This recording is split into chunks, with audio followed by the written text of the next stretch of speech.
I suppose you're the new security guard? Well, if you are, then welcome aboard. I'm going to be leaving a message for you to help you get settled in on your new job and what to expect.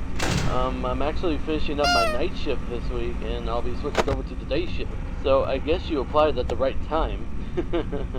You don't have any idea how much trouble these past few weeks has been for the company. Ever since those 5 kids went missing around here the other week, we don't know what ever happened to them, and we're currently under an investigation. The parents are suspecting us for some reason, and I don't know why, as we do have a policy that clearly says Fazbear Entertainment is not responsible for damage to property or person. Upon discovery of damage or if death has occurred, a missing persons report will be filed within 90 days or as soon as property and premises have been thoroughly cleaned and bleached and the carpet have been replaced, and all that other stuff. Okay, I'm going on too much about the current state and policies. Let's get back on track. Anyways, as you probably know already, you'll be monitoring the building from 12 a.m. to 6 a.m. to ensure the safety of all property and equipment, as well as keeping an eye on the animatronic characters.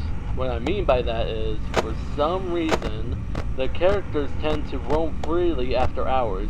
We don't know what's causing this glitch, but the engineers say that it's sometimes the result of them being turned off for too long, as they are programmed to roam around freely during the day, which I think is a technical achievement in today's robotics.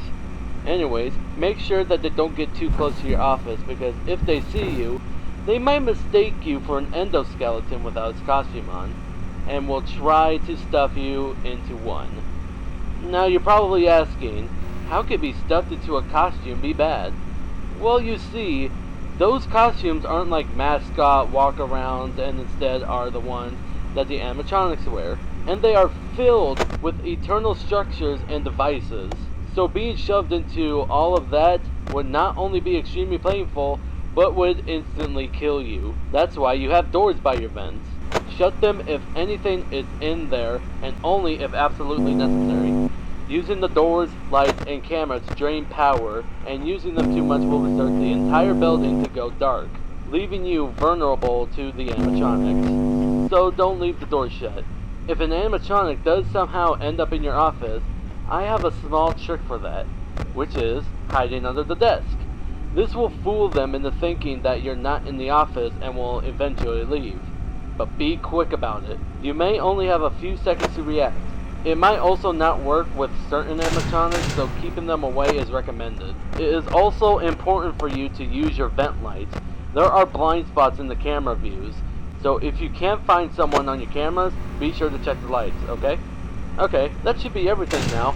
And before I go, I am required to greet you with the company's label.